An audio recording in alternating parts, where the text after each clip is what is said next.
Start करने से पहले आपको बताना चाहूँगा कि हम लोगों का पीटी क्रैश कोर्स स्टार्ट हो चुका है, जिसके अंदर हम लोगों आपको NCERT topic wise previous year questions, India year book, economic survey, reports और सर्वे, अदर रिपोर्ट्स और सर्वेज, 1 ईयर करंट अफेयर्स, सी सेट के अंदर मैथ्स, इंग्लिश, रीजनिंग और मैथ्स, इंग्लिश, रीजनिंग और इंग्लिश कॉम्प्रिहेंसिव, और इसके साथ साथ जितना भी पोर्शन आप लोगों को पीटी के लिए इम्पॉर्टेंट है वो सारा करवाएंगे। साथ में आपको टेस्ट सीरीज अवेलेबल करवाएंगे, जो कि पूरा 100 टेस्ट आपको अवेलेबल करवाकर पीटी के सक्सेस को श्योर करवाएंगे।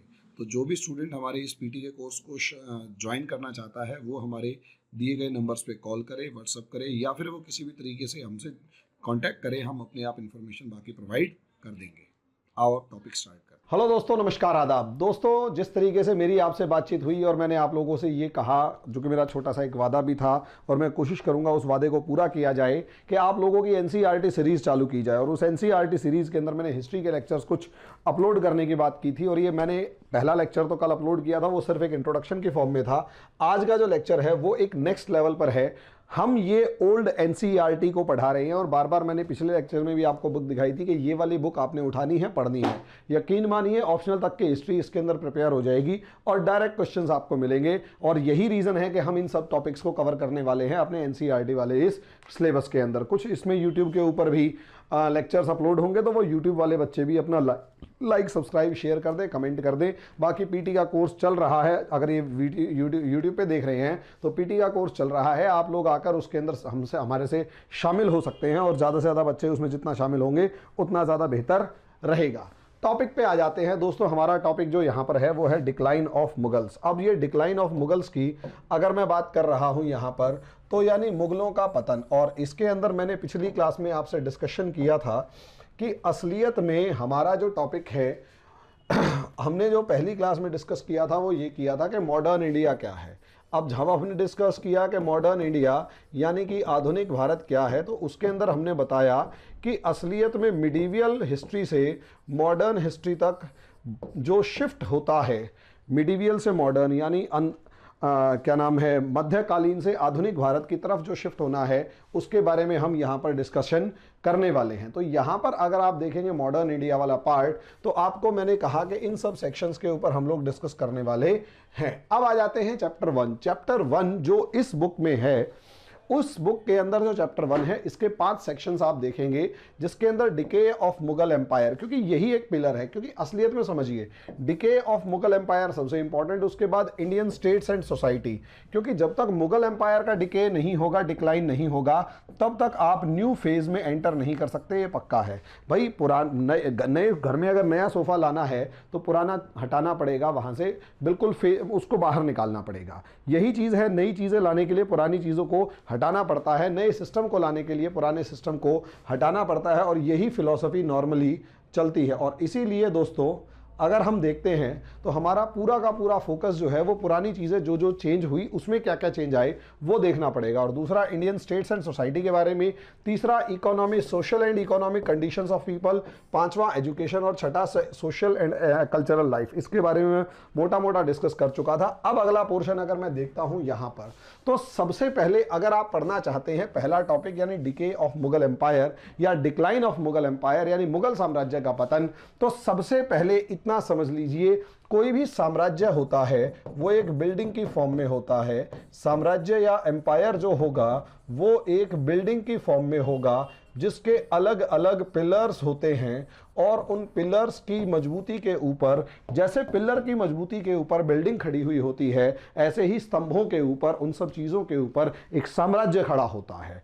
आज भी अगर आप देखेंगे तो बीजेपी कांग्रेस को अगर आप देखेंगे तो बीजेपी जिस साम्राज्य के जिस तरीके से बढ़ रही है, तो उसका असलियत में मुख्य आधार, जो मजबूत आधार है, वो उसका जनाधार जो बेस है वो आम आदमी का सपोर्ट है। और इसी तरीके से अलग अलग सेक्शंस में वो अलग अलग लेवल पर काम कर रही है, जिसकी वजह से उसका जनाधार बढ़ता जा रहा है और लगातार वो मजबूत होता जा रहा है।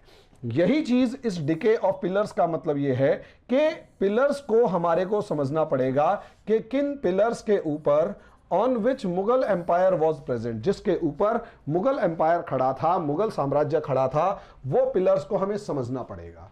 तो सवाल ये है वो पिलर्स कौन कौन से हैं। तो पहला पिलर है competency of Mughal princess, Mughal princess की कंपिटेंसी, यानी मुगल जो राजकुमार थे वो निकम्मे, नकारा, नालायक निकले। शुरुआत में औरंगजेब तक बिल्कुल ठीक थे 4, उसके बाद के जितने भी आप देखोगे सारे निकम्मे, नकारा, नालायक निकले। इसके ऊपर डिस्कशन किया जाएगा। दूसरा डिस्कशन किया जाएगा एडमिनिस्ट्रेशन यानी प्रशासन, क्योंकि प्रशासन अगर मजबूत है तो पूरा साम्राज्य ऊपर से नीचे तक बहुत मजबूत चलेगा, और अगर प्रशासन कमजोर है तो पूरा का पूरा सिस्टम जो है वो ढह जाएगा, और यही यहां पर समझना पड़ेगा। तो किस तरीके से एडमिनिस्ट्रेशन कमजोर हुआ, किस तरीके से इकोनॉमिक कंडीशंस जो किसी टाइम पर अकबर से लेकर शाहजहां के टाइम पर बहुत जबरदस्त लेवल पर इकोनॉमी जो थी वो पीक पर थी, कैसे वो इकोनॉमी एकदम से इतनी कमजोर हो गई कि हालात खराब हो गए। इसी तरीके से अगर आप देखेंगे मिलिट्री स्ट्रेंथ वो कमजोर कैसे हुई, मुगल एम्पायर की रेपुटेशन, जो मुगल सम्राट थे उसकी एक इज्जत थी, वो कम कैसे हुई, और सबसे बड़ी बात मुगल डायनेस्टी यानी मुगल जो साम्राज्य था, मुगल वंश जो था, उसका जो मास बेस यानी जनाधार था वो कम कैसे हुआ। मुगल साम्राज्य का या मुगल वंश का मास बेस वो कम कैसे हुआ, इसे हम लोगों को समझना होगा, और इसी के हिसाब से हम आगे बढ़ेंगे। और यहीं से हमारा पहला चैप्टर शुरू होता है, डिक्लाइन ऑफ मुगल एम्पायर।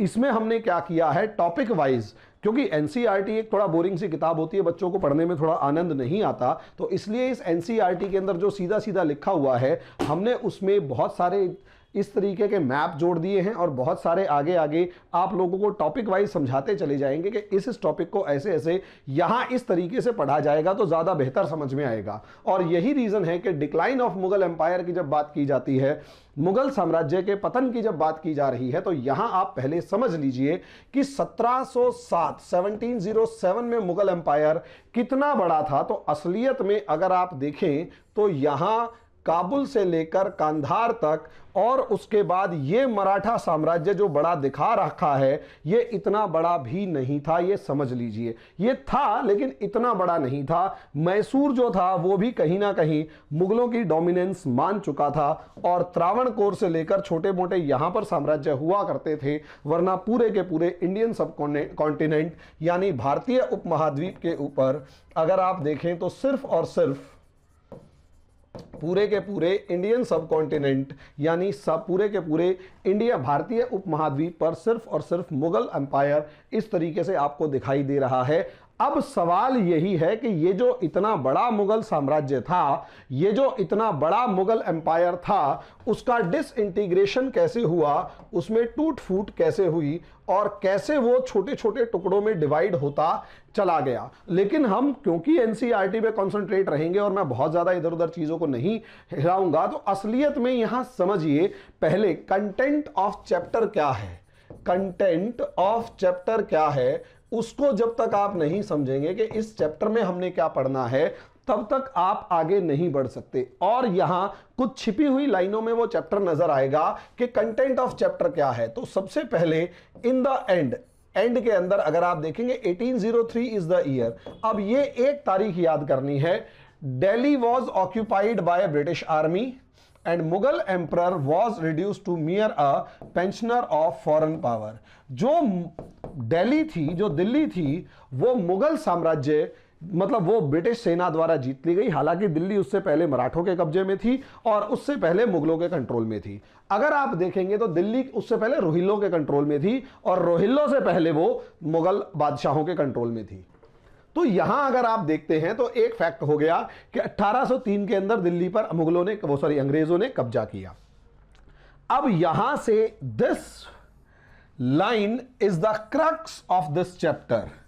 ये जो लाइन है ये इस चैप्टर का क्रक्स है कि असलियत में आप पढ़ने क्या जा रहे हैं। Study of the process of decline of this great empire is most instructive. It reveals some of the defects and weaknesses of India's medieval society। के मध्यकालीन समाज में, भारत के मध्यकालीन समाज में क्या क्या कमजोरियां थी, क्या क्या कमजोरियां थी।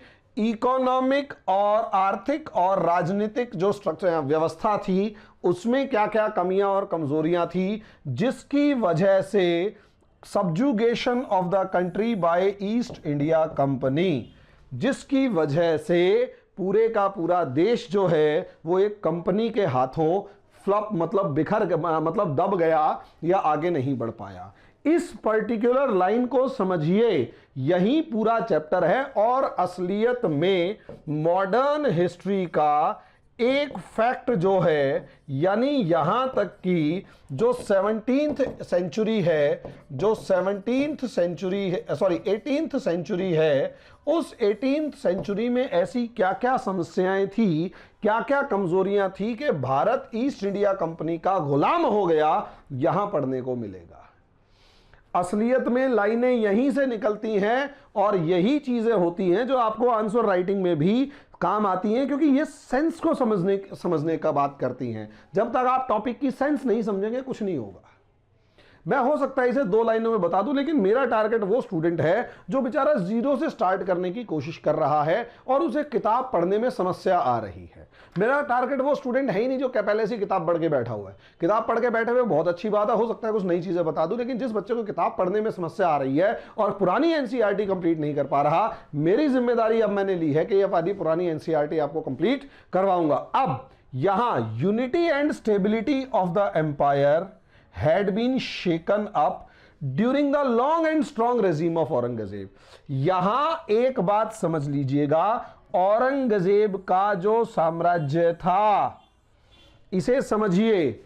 औरंगजेब के साम्राज्य के बारे में जब आप एक लाइन ये वाली लिख देंगे कि साम्राज्य की एकता और स्थिरता जो है वो हिल चुकी थी औरंगजेब के टाइम में, तो कोई गलत नहीं होगा, क्योंकि एनसीईआरटी इसको मानकर चल रही है कि जो भी औरंगजेब के मरने के बाद हुआ उसकी सारी जिम्मेदारी जो है औरंगजेब के शासनकाल के अंदर जो यूनिटी और स्टेबिलिटी डिस्टर्ब हो गई थी उसकी वजह से हुई थी। तो इस लाइन को ध्यान रखेंगे कि भैया वही रीजन है कि उसके आगे इसने एक्सप्लेन कर दिया कि हार्मफुल पॉलिसीज, उसकी जो घटिया पॉलिसीज थी वो मुगल एडमिनिस्ट्रेशन खराब हो चुका था, बहुत ज्यादा अच्छा नहीं था, आर्मी ताकतवर थी लेकिन कहीं ना कहीं इकोनॉमी जो है वो कमजोर हो चुकी थी, अर्थव्यवस्था कमजोर हो चुकी थी। यहां इस लाइन को आप समझेंगे कि औरंगजेब की पूरी रेजिम को एक लाइन में बता दिया कि स्टेबिलिटी और यूनिटी जो है वो शेकन अप हो चुकी थी। और यहीं से फिर जब आप आगे बढ़ोगे तो आपको यहां से औरंगजेब के बेटों के बारे में बहुत सारी चीजें नजर आएंगी कि लेटर फेज ऑफ औरंगजेब किस तरीके से शुरू हुआ। ऑब्वियस सी बात है, यहां से आप जब पढ़ना शुरू करेंगे तो डेथ ऑफ औरंगजेब अल्टीमेटली 3 मार्च 1761 1707 3 मार्च 1707 को औरंगजेब की अहमदनगर में मृत्यु होती है और औरंगाबाद में उसके शव को दफनाया जाता है। ही वॉज बरेड इन औरंगाबाद, बीबी का मकबरा, which is a prototype of, और फोटोकॉपी कहो, प्रोटोटाइप कहो, ताजमहल उसके जैसा है। तो औरंगाबाद में भी एक डुप्लीकेट ताजमहल है, उसे जाकर देख सकते हैं। अब यहां समझिए 3 बेटे थे, जिसमें सबसे बड़ा बेटा बहादुर शाह, जिसकी उम्र कितनी 65 साल। औरंगजेब की खुद की उम्र 90 साल थी, तो ये 65 साल।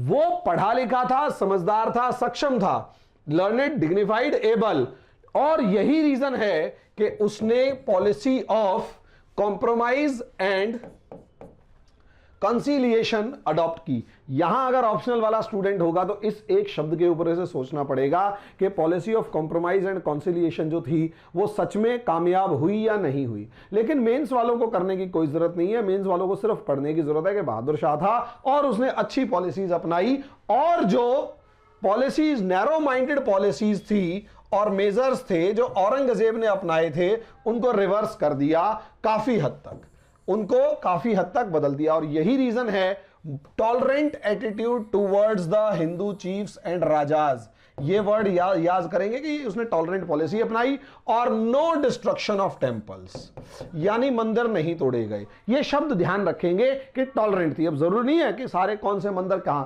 अब जैसे इससे आगे का ये पूरे का पूरा फो है वो क्या कि इसको पढ़ने की कोई जरूरत नहीं है बहुत ज्यादा डेप्थ में कि उसने किसके साथ क्या किया क्या नहीं किया, राजपूतों के साथ एंड ऑल। कारण उसका यह है क्योंकि ये फैक्ट्स ज्यादा हैं, इसमें बहुत ज्यादा नहीं आने वाला। इसमें साफ साफ ये बताया गया कि शुरुआत के अंदर उसने राजपूतों के ऊपर अपना दबाव डालने की कोशिश करी, लेकिन जिस तरीके से राजपूतों का रिस्पॉन्स आया उसने फिर कंसिलिएशन अपनाया।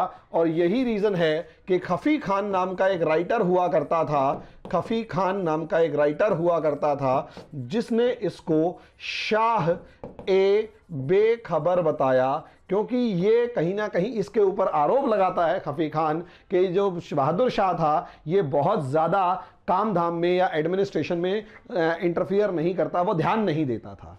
अब इसलिए राजपूतों का जो पॉलिसी थी वो फेल हो गई। लेकिन जैसे ही आप मराठास की बात करते हैं, यहां मराठास की पॉलिसीज के लिए एक वर्ड यूज होता है, हाफ हार्टेड कंसीलिएशन, यानी आधे मन से उनसे बात करी। अब आधे मन से बात करी यानी अगर आप देखेंगे यहां वर्ड्स खेलते हैं ऑप्शनल वाले, ऑप्शनल वालों को ये शब्द काम आते हैं कि मराठा पॉलिसी क्या थी, हाफ हार्टेड थी।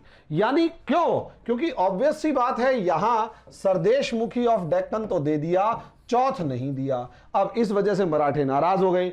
सरदेशमुखी क्या था, इसे जब मराठे पढ़ाऊंगा तब अच्छे से बताऊंगा कि टोटल टैक्स रेवेन्यू का 10% सरदेशमुखी था और 1/4 हिस्सा जो है वो क्या, चौथ था। चौथ का मतलब मराठे रेडर्स थे, नॉर्मली रेडर्स का मतलब वो आसपास के इलाकों में लूटमार या मारधाड़ करते थे। और ऐसी सिचुएशन में जब ये लूटमार और मारधाड़ करते थे तो ऑब्वियस सी बात है साथ वाले जो राजा महाराजा होते थे वो ये कहते थे अच्छा एक काम करो तुम टैक्स ले लो लेकिन हमारे एरिया पे कब्जा मत करना या फिर मारधाड़ ज्यादा मत करो, लूटमार ज्यादा मत करो। तो ऐसे में सरदेशमुखी और चौथ इलेबोरेट करके आगे बताऊंगा।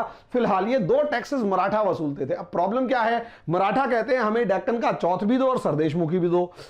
ब्रिटिश वो मुगल कहते हैं, बहादुर शाह कहता है कि सरदेशमुखी ले लो, चौथ नहीं देंगे। नतीजा क्या हुआ, मराठे थोड़े से खुश हुए, नाराज तो थे ही थे, पूरे खुश नहीं हुए। और इसी तरीके से साहू जी को राइटफुल मराठा किंग नहीं माना। साहू जी क्या कौन थे, grandson of Shivaji, grandson of Shivaji.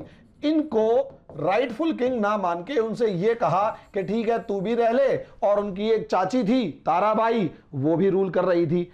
Sahu जी जो थे वो औरंगजेब की कैद में थे, ताराबाई मराठा साम्राज्य पे रूल कर रही थी। लेकिन साहू जी जो थे उनको एक्चुअली यहां ऐसे देखेंगे, इस चीज को समझने के लिए थोड़ा सा बच्चों को दबाव डालना पड़ता है। शिवाजी के दो बेटे, एक तो संभाजी और दूसरे थे राजाराम। शिवाजी के मरने के बाद संभाजी ने 1780 से लेकर 89 तक रूल किया। 89 में मुगल एम्परर ने इन्हें मार दिया तो साहू जी जो हैं वो गद्दी पर बैठे। साहू जी उनके बेटे थे। इनको मुगल आर्मी ने पकड़ लिया और मुगल आर्मी ने जब 1789 में पकड़ा तो 1789 से 1707 तक ये मुगलों की कैद में रहे। जब ये मुगलों की कैद में रहे और उन्होंने अपने आप को रिप्रेजेंटेटिव ऑफ साहू जी यानी साहू जी का एक प्रतिनिधि के तौर पर देखा। अब ऐसी सिचुएशन में जब साहू जी के प्रतिनिधि के तौर पे अपने आप को प्रोजेक्ट किया गया, जब साहू जी के प्रतिनिधि के तौर पर अपने आप को प्रोजेक्ट किया गया तो ऑब्वियस सी बात है साहू जी को राइटफुल किंग माना गया। 1700 में राजाराम एक्सपायर हो गए तो उनके बेटे शिवाजी को जो माइनर सन थे उन्हें गद्दी पर बिठा के उनकी वाइफ ताराबाई जो हैं वो रूल करने लगी। अब ऐसे में 1707 में साहू जी को छोड़कर ये कहा कि ठीक है चले जाओ। अब साहू जी को ये नहीं कहा कि तुम सम्राट हो या मुगल मराठा सम्राट हो, और ताराबाई को भी सम्राट नहीं माना और ये क्या कहा, जाके लड़ लो। और यही रीजन है मराठों के अंदर सिविल वॉर शुरू हो गई। यहां हालांकि इस तरीके से देखा जा सकता है कि बहादुर शाह ने बहुत बढ़िया चाल चली और मराठों को उन्हीं के घर में सिविल वॉर में यानी गृह युद्ध में उलझा दिया, जो काबिले तारीफ है। लेकिन फिर भी कहीं ना कहीं मराठा सरदार्स रिमेन डिससैटिस्फाइड। मराठा सरदार जो थे वो गुस्से में रहे। तो ऑब्वियस सी बात है ऐसी सिचुएशन में मराठों को मनाना इनके बस की बात नहीं थी, मराठे गुस्से में रहे। तो इस चीज को याद रखेंगे और यही रीजन है यहां आप लिखेंगे ये जो पूरा पैराग्राफ है ये मराठास के बारे में है। अब इसके बाद आ जाता है बहादुर शाह के अंदर यहां आ जाएगा सिख कम्युनिटी। अब सिखों को देखेंगे तो सिखों के गुरु गोविंद सिंह जो थे वो पहले रिबेलियन थे, यानी गुरु गोविंद सिंह की लीडरशिप में सिख जो थे वो विद्रोह कर रहे थे, औरंगजेब से उनका 36 का आंकड़ा था। लेकिन सबसे बड़ी प्रॉब्लम क्या कि गुरु गोविंद सिंह के साथ भी फ्रेंडशिप की और उन्हें मनसब दिया। लेकिन प्रॉब्लम क्या आई, मनसब जब दिया तो गुरु गोविंद सिंह को कहा कि डेक्कन यानी दक्कन के अंदर एक रिवोल्ट हो गया है, उस रिवोल्ट को दबाने के लिए गुरु गोविंद सिंह चले जाएं। क्योंकि मनसबदार थे तो गुरु गोविंद सिंह चले गए और महाराष्ट्र के अंदर नांदेड़ में एक पठान ने उनकी हत्या कर दी। जब इसीलिए नांदेड़ साहिब बहुत जाना माना स्थल है गुरुद्वारे के अंदर, और यही रीजन है जब खालिस्तानी कोई भी एक आधा खालिस्तानी मेंटालिटी वाला मेरे को मिलता है और ये मेरे को कहता है कि हम जी पंजाब बना के रहेंगे और पंजाब मिलना चाहिए, तो मैं उनसे अक्सर पूछता हूं कि किस बिहाफ पर, के जो हमारे गुरुओं की स्थली है। तो मैं उनसे कहता हूं यार गुरुओं की स्थली है तुम्हारी, वो मैं मान गया, लेकिन इतने बड़े हिंदुस्तान में 2-3 सवाल। पंजाब जो भारत वाला है चलो वो, अब दिल्ली के अंदर शीशगंज साहिब है, पटना साहिब में गुरु गोविंद सिंह का जन्म हुआ, नांदेड़ साहिब के अंदर क्या नाम है गुरु गोविंद सिंह की मृत्यु हुई, ग्वालियर के अंदर हमारे जो गुरु हरगोविंद थे उनको 20 साल तक जेल में रखा गया। तो शॉर्ट में मुझे ये बताइए कि कितने बड़े हिस्से को मांगोगे। तो वो ये कहते हैं बहस के अंदर, वो ये कहते हैं कि हमारे को ये सब चाहिए। तो मैं कहता हूं यार थोड़ी सी इस बाउंड्री को और बढ़ा के कन्याकुमारी तक कर लो, सारा ही तुम्हारा है, भाई भाई मिलके रह लेंगे। लेकिन दूसरे सवाल में वो लोग फंस जाते हैं कि यार तुम बार बार भारत के अंदर जो पंजाब है उसका तो शोर मचाते हो, लेकिन कहीं ना कहीं खालिस्तानियों का मतलब जिसे कहते हैं मतलब बिल्कुल बुरी हाल हो जाता है, बिल्कुल जिसे कहते हैं ना मां मर जाना, वो मर जाती है जब कहते हैं ना एक साधारण भाषा में कि बिल्कुल मां मर जाती है जब पाकिस्तान के बारे में पूछा जाता है कि भैया ननकाना साहिब और दूसरी चीजें तो पाकिस्तान के अंदर भी हैं। तो उनको आप किस तरीके से देखते हैं? क्या उस मामले को आप उनके बारे में आवाज उठाते हैं, क्या वहां डिमांड करते हैं कि जी करते तो हैं वो सुनते नहीं है, यानी यहां सुन लेते हैं इसलिए तुम कर लेते हो, वहां तुम्हें गोली मार देते हैं इसलिए तुम भाग जाते हो? यह प्रॉब्लम है। तो असलियत में महाराष्ट्र में नांदेड़ के अंदर गुरु गोविंद सिंह की हत्या कर दी गई, और वहां से फिर गुरु गोविंद सिंह की हत्या करने के बाद फिर उनके एक डिसिपल थे बंदा बहादुर, इनको बंदा बहादुर सच्चा पादशाह कहा जाता था। गुरु गोविंद सिंह ने इनको अपॉइंट किया और ये कहा कि रिवोल्ट करो, और यहां से सिचुएशन देखकर आप ये देखिए बंदा बहादुर की लीडरशिप के अंदर दोबारा से एक कैंपेन शुरू हुआ। लेकिन कहीं ना कहीं बंदा बहादुर ने सतलुज से लेकर यमुना के बीच में सारी ताकत के सारे सिस्टम्स को कब्जा लिया, और यहां तक कि अंबाला के पास जो लोहगढ़ था उसे अपना फोर्ट एस्टेब्लिश किया, उसे अपनी राजधानी बनाया और पूरे तरीके से सिचुएशंस को अपने कंट्रोल में कर लिया। बहादुर शाह इस बंदा बहादुर को हटाने के लिए जब आगे बढ़े तो इसी कैंपेन के अंदर 1712 में इनकी मृत्यु हो गई। यानी इकलौता ऐसा मुगल एम्परर था जो कि मुगल एम्परर इकलौता ऐसा था जो कि बैटल ग्राउंड में मारा गया था। सोचकर देखिए, इकलौता ऐसा, ना तो अकबर, ना जहांगीर, ना शाहजहां, ना औरंगजेब, ना ही बाकी कोई नहीं मारा गया बैटल ग्राउंड में इसे छोड़कर, इकलौता। तो यहां एक याद रखेंगे। अब उसके बाद आ जाता है बहादुर शाह के बारे में। यहां एक तो बुंदेला राजा छत्रसाल और उसके बाद जाट, इन दोनों के साथ भी कंसिलिएटरी पॉलिसी अपनाई, यानी ठीक है मान मनोबल की कि तुम भी रहो हम भी रहेंगे, दोनों दोस्त भाई भाई। तो यहां अब आप समझिए there was a further deterioration in the field of administration. यहां ये काम की बात है, याद रखिए मैंने आपको यहां कहा एडमिनिस्ट्रेशन, यानी बहादुर शाह के टाइम पर एडमिनिस्ट्रेशन में डिटीरियोरेशन जो औरंगजेब के टाइम पर होना शुरू हो गया था, बहादुर शाह के टाइम पर और ज्यादा हो गया। और लेकिन फिर भी इसके बारे में एक तारीफ की बात यह की जाती है कि अगर इसे टाइम दिया जाता, अगर बहादुर शाह को टाइम दिया जाता तो शायद ये सिचुएशंस को सुधार लेता, लेकिन ऐसा नहीं हुआ। खैर रॉयल ट्रेजरी जो थी, resume the remnants of royal treasury to some 13 crore of rupees were exhausted. इसके टाइम पर 13 करोड़ रुपए खर्च हो गए, काफ़ी ज़्यादा होते थे उस टाइम पर। अब ऐसी सिचुएशन में प्रॉब्लम्स जो थी इकोनॉमिक वो कमज़ोर हो रही थी, बाकी सारी प्रॉब्लम्स कमज़ोर हो रही थी, लेकिन फिर भी हिस्टोरियंस ने कहा है कि गिवन टाइम, अगर इसे टाइम में दिया जाता, he might have revived the imperial fortunes, शायद ये साम्राज्य के भविष्य को सुधार देता, लेकिन इसे समय नहीं मिला और जल्दी मर गया। ये मरते ही, इसके एक्सपायर होते ही जो है new element entered into Mughal politics. ये वर्ड यूज करेंगे न्यू एलिमेंट, क्योंकि अब वॉर ऑफ सक्सेशंस का बिहेवियर चेंज हो गया। ये की पॉइंट था, यहां अब की पॉइंट आ रहा है जो पूरी मुगल पॉलिसी को डिस्कस करेगा कि while previously the contest for power had been between royal princes, शुरू में पहले चाहे जहांगीर, शाहजहां, औरंगजेब या बहादुर शाह, यहां तक जो भी वॉर ऑफ इंडिपेंडेंस, मतलब जो भी सक्सेशन वॉर होता था, उसमें राजकुमार आमने सामने होकर लड़ते थे और पीछे खड़े होकर जो छोटे अधिकारी होते थे या दूसरे अधिकारी होते थे किसी ना किसी राजकुमार को सहायता देते थे।